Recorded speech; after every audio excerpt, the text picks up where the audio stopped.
guys, welcome back again to another video. Thank you so much for coming back. As always, we are highly welcome to Julie Harrison React. You are speaking to Julie. Today's video, we're going to be reacting to so many videos as it relates to South Africa and Nigeria, and of course how people genuinely feel about South Africa, and of course how they feel about Nigeria. Stay tuned. According to this foreigner, he went further to school. A lot of people that had so many misconceptions, so many myths about South Africa, that, to be very honest, there were so many lies that he got told about South Africa. Him visiting South Africa this time around, he does not even want to leave anymore. He went further to tell South Africans that you guys have a million reasons not to leave South Africa for anything, be it greener pastures, be it whatnot, because to be very honest, South Africa has everything it takes for you to enjoy your life and enjoy it to the fullest. Let's listen to him and let me know in the comment section whether you agree with this claim or whether you disagree with this claim. Take this video away, guys.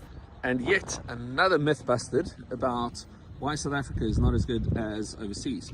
Well, in the past 20 years, I think one of the most frequently cited things that people complain about in South Africa, or at least the people that I've heard of, has always been the roads, the potholes, the infrastructure. Like, the roads were always a massive bone of contention, and why overseas is so much better. So I've just done a 5,200 kilometer drive from the Western Cape up to Kruger, around and about. Even went around my old hometown, and I can tell you that there were three places that had roads that were a little bit iffy. So all the way up to Dilstrom, actually, everything was absolutely brilliant. Now, I did take a little side trip. I took the kids around my old hometown, Belfast. In fact, I even took them to the house that I used to live in the lower part of the Onderdorp, right down at the bottom. And I have to say that everything that everyone said about the roads was absolutely true in Belfast. My heavens, I've never ever come across anything like it before. But anyway, I think that that's the same case for many towns around the world. It's not a South Africa specific problem or a Belfast specific problem. Every country has small towns with horrendous roads. But yeah, let's get back to the main roads. So there's a famous little piece between Dilstrom and Leidenburg that has always been famous for terrible potholes. It was badly built in the first place. Anyway, so I'm coming down this little mountain pass, bracing my children for the left and right and the swerving and everything that's going to be happening to avoid these potholes, and there was nothing. They'd redone the whole entire road. The only bit that was even a little bit bad was the last tiny little bit between Leidenburg and Dilstrom. I was blown away. It was amazing.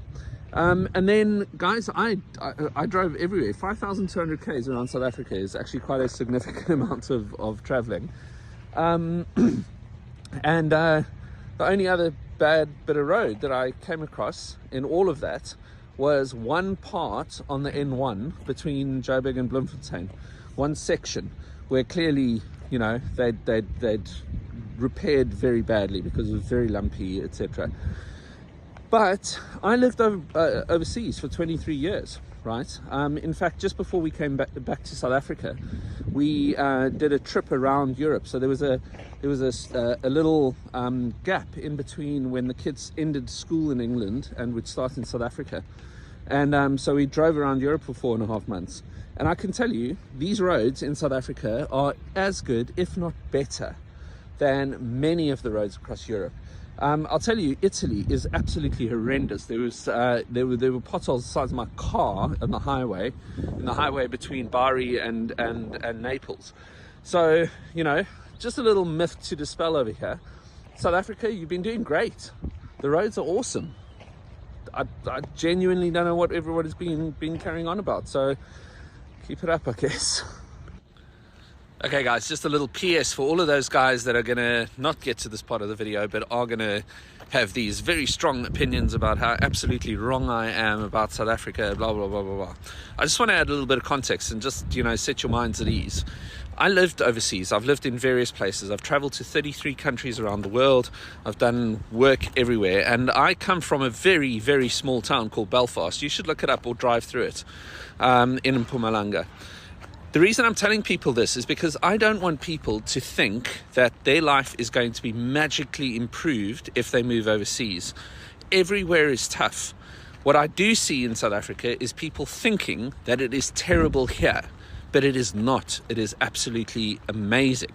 It's on par, at the very least, with the best of the international world. So if you are a South African living abroad and you find any of the content that I'm putting out there massively triggering because you feel the need to, defend yourself as if your life depends on it, I'm not trying to say that South Africa is so much better and that you made a big mistake. That's not what I'm trying to say at all. What I am trying to say is there's a lot of South Africans right now who think that, magically the world is going to just open up and the streets are going to be paved with gold the minute they leave South Africa. And it just isn't the case. It just simply is not the case. So I'm not sure why, but Ireland and New Zealand South Africans are the ones who get the most defensive. Just saying, you're the most frequent commenters on why you made the best move in your whole entire life and South Africa is never going to come back or whatever. That's fine, guys. Just stay there. I'm just telling you that I've come back and it is amazing. Hello, hi, a South African living abroad, currently visiting home. Guys, inflation is bad. Like, when I say it's bad, and they are currently increasing the VAT, or whatever they call it, I think it's a VAT. Guys, I thought when I come back home, I'll be bowling big, you know what, swipe. What I've realized is that to live in South Africa, you actually need to be earning in dollars or euros or whatever, because shit is expensive. And when I say things are expensive, it bothers me so much that if somebody's earning 5,000 rands, and let's just say a soap to do laundry, it's about maybe 200 and something, and the person maybe works in town.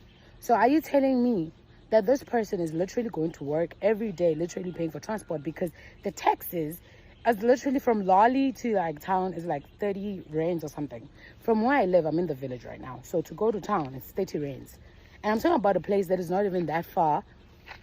Well, it's a little bit far, like 20 something minutes drive.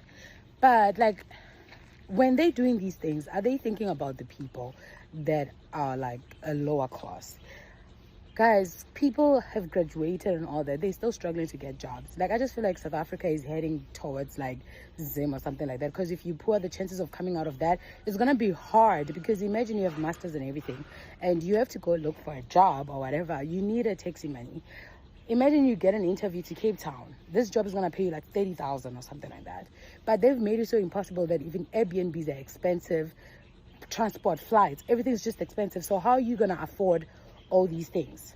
You get what I mean? Like, oh my God, I'm just so stressed, because I'm like, girl, if anything happens in America and you have to come back home, you gotta make sure you come back with something tangible, because you're gonna need a way to live or survive, or maybe get an online job, earn in dollars while I live in South Africa. Because I think for somebody who has nothing yet of degree or whatever, even if I had it, I feel like it would still be hard to get a job in this country. God be with us and God be with South Africa. That's all that I can say. Just like I usually say, every country in this world has their good side, the bad side, the negative side, and whatnot. Inflation has eaten deep in all countries. Even USA is complaining of massive inflation. So it is a general world thing right now, right?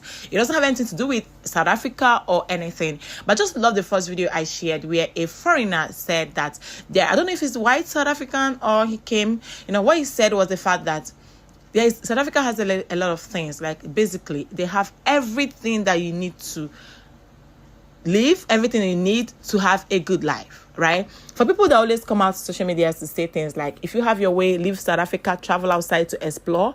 He said the economy, everything, the personality, the atmosphere, there are so many myths that he got told before he came to South Africa. Right, but then he coming to South Africa changed a lot of misconceptions, and I can resonate so well with this video, because if you come on social media and type what Nigerians genuinely think about South Africa, you wouldn't hear any good thing. They're always tagging them xenophobia, they're always tagging them they don't hate Nigerians. But these are some of the myths that people will assimilate. People will listen to these things, carrying it in their mind and be spreading it all over the world that they are not loved. right? But in the actual sense, it is not true. It is not true, guys. I understand the fact that, yes, there might be a lot of misunderstanding. We don't want Nigeria anymore in our country. Why are South Africans saying that they don't want Nigeria anymore? If you guys are bringing in your A game in that country, I can tell you guys for free that we are Africans first, even though we have West Africa, South Africa, East Africa, and all that. But the goal is that we are still Africans. So if you know you want to travel to South Africa or any other country as a Nigerian, please make sure that when you go to that country, you respect the rules and regulation. You be of good behavior. Because on the actual sense, if you do not strategize, if you do not sit up to do the needful, most times you would think that you are the problem. Right? So you think the South Africans are the problem, but the actual sense, you are the problem. Nobody will want to pollute the land. Nobody will want bad energy in their country. Not even you. You wouldn't take that in Nigeria either. I'm going to end it here because I want you guys to tell me what you think in the comment section based on all the videos shared here. What the lady said, being the fact that she moved from US to South Africa back home and she was seen complaining massively about the inflation and every other thing. Her life experiences generally in South Africa. I'll be reading. If this is the first time coming across my face, my name is Julie. You're highly welcome to Julie Harrison React. Don't make your last subscribe. And I'll see you guys in my next video. Bye.